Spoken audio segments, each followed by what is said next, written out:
Bonjour, bonjour la famille. J'espère que tout le monde va bien. J'espère que ça va. Ça fait vraiment longtemps et aujourd'hui, je viens vous parler d'un sujet de notre sœur Eunice Dallo. Moi, je ne veux pas parler de ça. Je vais vous laisser suivre ce qu'elle va dire, ce qu'elle va sortir de sa bouche. Donc, vous allez quand même comprendre de quoi il s'agit. Suivez, je ne ferai pas de commentaires là-dessus. Je ne veux que vous laisser suivre l'émission, je vais vous laisser suivre le live et vous allez donc aimer, vous allez connaître, vous allez savoir de quoi il s'agit, de quoi elle parle, pourquoi. Donc, vous allez tirer conclusion de vous-même. Moi, je voulais suivre la vidéo, mais avant de partir, avant de vous laisser avec la vidéo, j'aimerais demander à toute personne de s'abonner. Si vous êtes là pour la première fois sur ma chaîne, ne laissez pas la chaîne comme ça, ne partez pas sans pour autant vous abonner, de commenter la vidéo, d'aimer, de mettre un pouce bleu, ça me fera énormément du bien. C'est plus un pouce bleu maintenant, c'est un pouce noir, ok? Partagez aussi la vidéo, commentez et likez, ça me fera du bien. Et abonnez-vous surtout, hein. Je vous demande de vous abonner sur la chaîne pour ne pas rater toutes les notifications, toutes nos émissions. En tout cas, moi, là, je vais vous laisser. Je vous retrouve très prochainement. Très prochainement. D'ici là, portez-vous très bien. Bisous, bye. N'oubliez pas de vous abonner. Cause de ton mari. Parce qu'au fait, à la base, il faut dire que je n'étais pas ton ami, j'étais l'ami de ton mari. Ouais, ça va, c'est bon. Mais au jour d'aujourd'hui, tu es plus mon ami que lui. Un peu comme Benita et Moïse aussi. Oui, Donc, oui, je ne sais pas si c'est l'histoire de ma vie, mais il y a beaucoup de ressemblances. Oui, apparemment. Apparemment, c'est vrai que toi, tu étais déjà amie à mon mari parce que vous vous connaissiez déjà, les codines, je pense, un peu plus petits, vous étiez déjà proches. Et le fait que vous vous connaissiez a facilité aussi une transition dans notre relation, voilà, toi et moi. Oui, C'est vrai. oui, parce que pour la petite histoire, moi j'avais dit hein, à son mari que je savais que c'était elle la femme de sa vie. Mais je ne comprenais pas pourquoi ils sont brouillés dans beaucoup d'autres choses et tout. Donc après, quand il est venu finalement me dire que c'est elle qui l'avait choisi, j'ai dit, bah, il était grand temps parce que c'était clair pour moi que c'était elle. Mais bon, donc voilà mon amie qui a la petite voix, la voix mignonne, mais ne suivez pas sa voix, elle est beaucoup plus coriace que sa voix. Donc depuis, ça fait 6 ans que tu es mariée. Ma première question d'introduction, c'est comment, au fait, avant de te marier, comment tu imaginais, au fait, le mariage?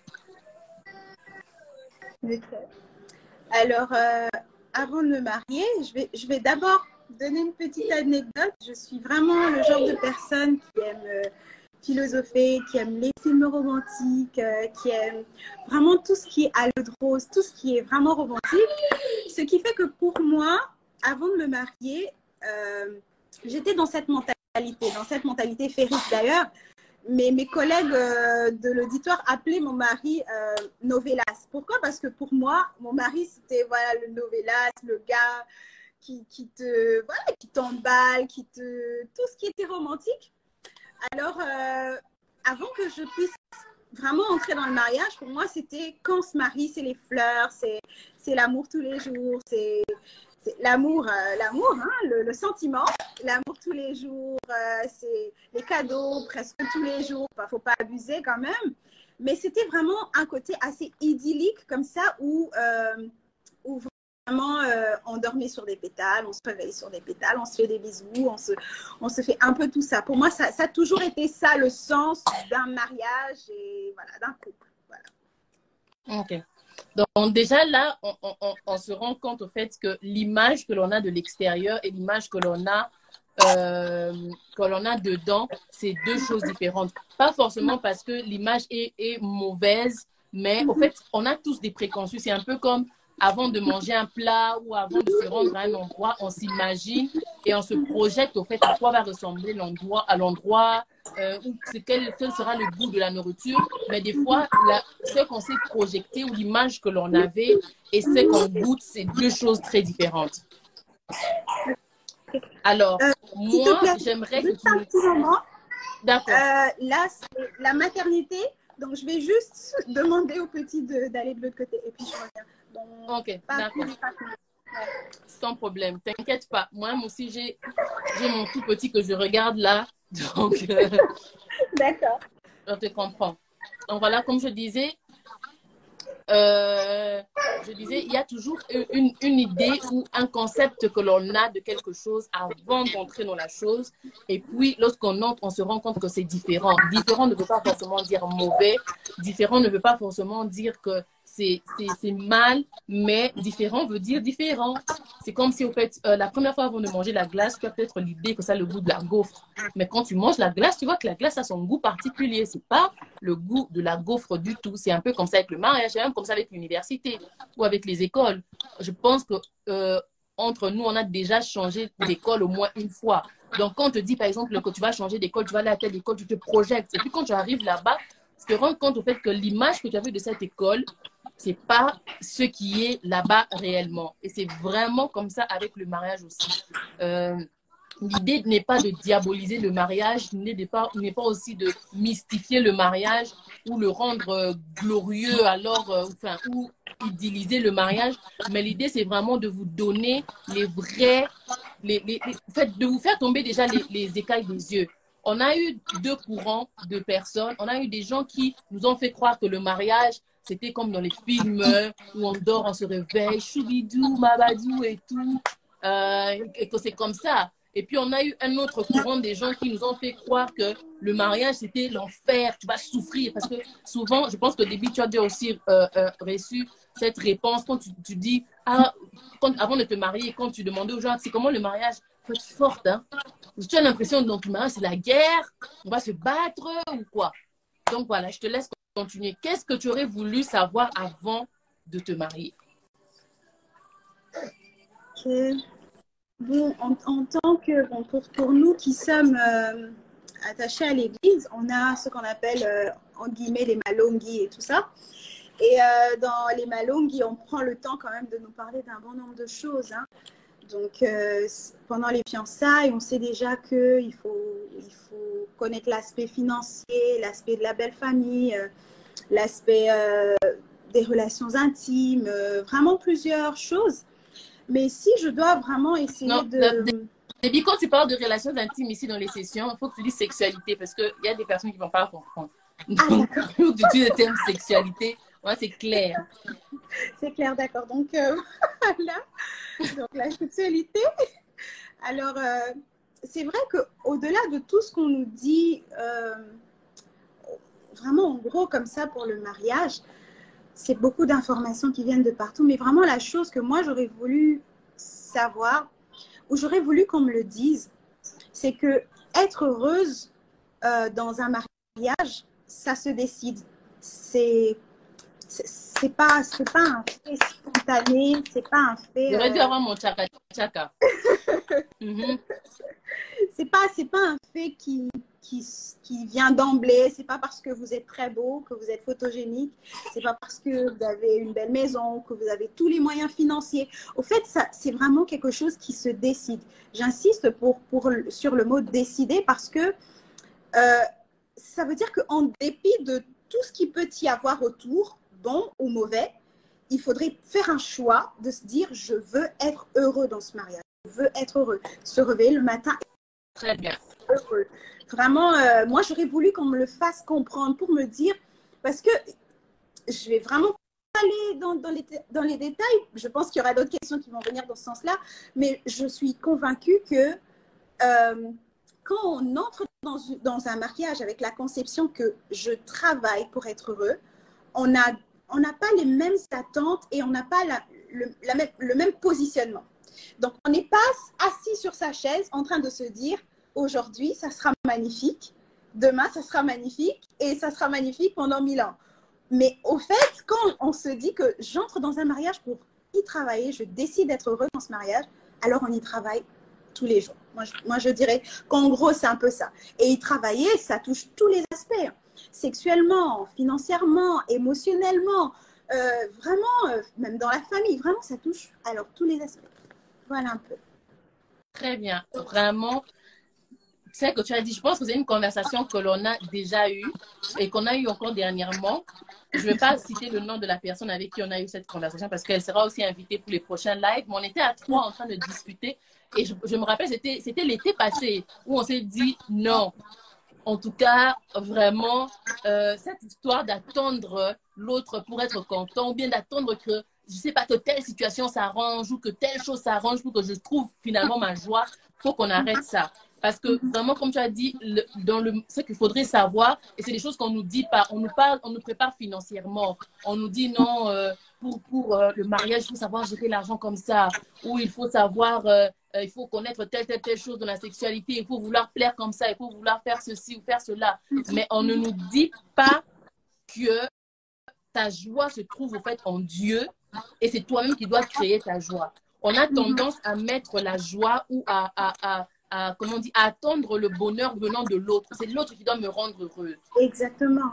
C'est l'autre qui doit faire pour moi. Au fait, tant qu'il ne fait pas ce que je lui demande de faire, ou bien tant qu'il ne fait pas ce que je pense qui est bien pour nous, alors je ne suis pas heureuse. Et vous allez vous rendre compte que même si vous ne dites pas ça comme ça, ça se passe dans votre subconscient et vous traduisez ça dans votre vie de tous les jours, dans votre manière de faire les choses. Très bien. Je ne vais pas trop traîner sur ça parce qu'il y a encore beaucoup de choses à dire. Mais ok, ça c'est la première chose que tu aurais voulu savoir. La deuxième chose que tu aurais voulu savoir avant de te marier, c'est quoi? La deuxième chose que j'aurais voulu savoir, que c'est vraiment la femme qui tient le foyer. Et que je vais m'expliquer, et que le foyer est fonctionnel en fonction de la femme. L'homme a sa position de chef qui est très capitale. C'est une position qui lui est imputée, qui lui est imposée. C'est une position sur laquelle on ne peut même pas tergiverser, hein, même pas revenir là-dessus. Il reste le chef. Mais la femme, en tant que seconde, a quand même un rôle capital dans le fonctionnement du foyer. Et quand je dis fonctionnement, c'est vraiment d'un bout à l'autre. Ça va de la gestion du mari lui-même, de comment il doit s'habiller, comment il doit se tenir, comment il doit manger. Ça va de la gestion du lieu dans lequel vous vivez, il faut les lumières, il faut le tapis, il faut ceci, il faut un système régulier dans la maison, un système fonctionnel pour que la maison tienne. Il faut un système fonctionnel, une organisation fonctionnelle. Ça va de la gestion des enfants. C'est quoi l'éducation que tu veux donner aux enfants? On va le voir peut-être avec le temps, mais sur les 100% du temps que le couple, que l'homme ou la femme passe avec les enfants, il y a peut-être 75% où c'est la maman qui est quasiment en train d'inculquer, d'investir. Et là, c'est pas un fait voulu. Peut-être que, on va dire peut-être culturellement, mais je pense pas que culturellement c'est différent. Je pense que de façon linéaire comme ça chez tout le monde, c'est la femme qui investit, qui donne l'éducation, et c'est la femme qui booste même le mari d'une certaine manière à transmettre une certaine éducation, une certaine un peu, vous voyez. Donc vraiment, j'aurais voulu qu'on puisse me montrer le poids de la femme dans le mariage.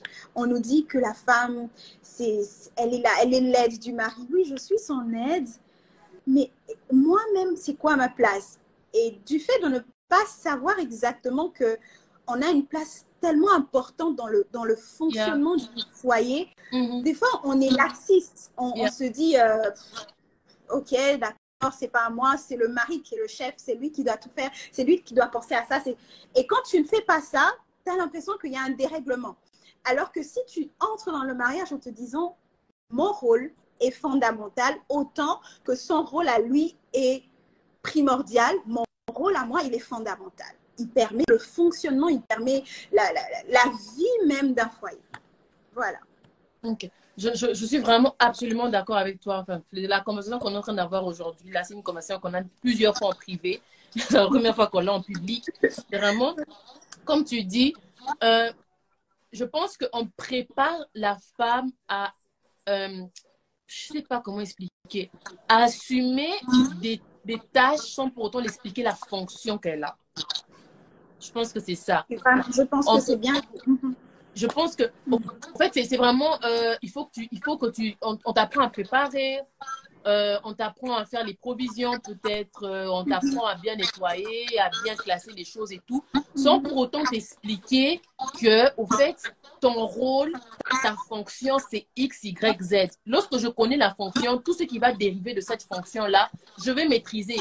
Mais lorsque vous me donnez les dérivés sans pour autant m'expliquer la fonction, ça n'a pas de sens. C'est comme si au lieu de dire à un DG, vous êtes DG, et voilà ce qu'on attend d'un DG. Vous lui dites juste non, on va classer les histoires, décide, fais ça. Il ne sait pas qu'il est DG. Dès qu'il prend, ou la personne prend conscience qu'il est DG, naturellement, le rôle ou tout ce qui a à voir avec un DG va suivre. Je pense que c'est vraiment ça avec la femme. On ne nous prépare pas à la fonction, mais on nous donne des rôles à assumer. Et moi, le choc que j'avais quand je me suis mariée, c'est vraiment de me rendre compte. En fait, à un moment, je pense qu'on on a parlé plusieurs fois où je me suis dit, en fait, je suis une bonne ou quoi. Parce qu'en fait, je me rendais compte que je faisais tout. Mais lorsque j'ai compris, en fait, non, n'était pas la bonne, en fait. Tu es celle qui bâtit la maison. Et c'est là où le passage, au fait, de la Bible qui dit que la femme sage est celle qui bâtit la maison prend toute son importance. Parce que lorsqu'on parle de bâtir, ça dit tout, au fait. Ça dit tout. Et vraiment, j'ai vu quelqu'un dans le commentaire qui a dit que la femme, en gros, c'est la femme qui est la tête. Non, la personne qui est la tête, c'est l'homme. Ça reste l'homme. Il n'y a vraiment pas d'égal. Mais celle qui assume, ce qui fait à ce que tout tourne en rond, c'est un peu, comment expliquer ça? Bon, un peu comme la présidence, quoi. Le président, c'est vrai, c'est lui qui a la tête, c'est lui qui a la fonction. Mais au jour le jour, ceux qui tiennent la nation, c'est pas le président, ce sont ceux qui ont des fonctions. Le vice-premier ministre et tout ce qui va avec. Donc, c'est vraiment ça. Et je pense, Déby, on en a parlé aussi plusieurs fois. Le jour où toi, en tant que femme, tu te réveilles un matin et tu te dis, je fais rien, tu te rendras compte que dans cette maison, tout va faire brrr. Justement. Dès que tu te décides de te relâcher une seconde, tu te rends compte que vraiment, tout tient à cause de tes mains. Tout tient à cause de l'organisation que tu y mets. Tout tient à cause vraiment de ton implication. Déby, est-ce que je peux m'attarder sur un mot que tu as utilisé, Vas-y. s'il te plaît? C'est l'organisation. Parce qu'au fait, au début, lorsque tu fais tout ça, tu as comme l'impression que tu es une bonne. Mais après, quand tu intériorises le verset qui dit que la femme sage bâtit sa maison, tu te rends compte au fait que c'est toi qui dois organiser. Tu n'es pas obligé de tout faire. Et c'est pourquoi j'aime Proverbe 31, parce que Proverbe 31, je vais retrouver peut-être le verset. Mais la Bible dit que la femme du Proverbe 31, elle donne des tâches. Elle donne des tâches. Et le fait qu'elle donne des tâches et qu'elle suit ces tâches-là, ça veut dire, en fait, c'est elle qui est la tête, c'est elle qui est le cerveau derrière le fonctionnement de la maison. Elle n'est pas obligée de tout faire, mais elle délègue. Elle se rassure à ce que le travail est fait. C'est pourquoi, après, on prend des bonnes, on prend tout ça. Là, moi, j'ai pris ma bonne ou mes travailleurs 6 mois après le mariage. Au début, je me disais, non, j'aimerais quand même avoir 6 mois où je maîtrise ma maison, je sais bien faire les choses. Comme ça, quand j'ai parlais pas en tant que quelqu'un qui est en train d'apprendre aussi avec la bonne, mais en tant que directrice qui est en train de donner des règles. Je vais retrouver le passage. Exactement.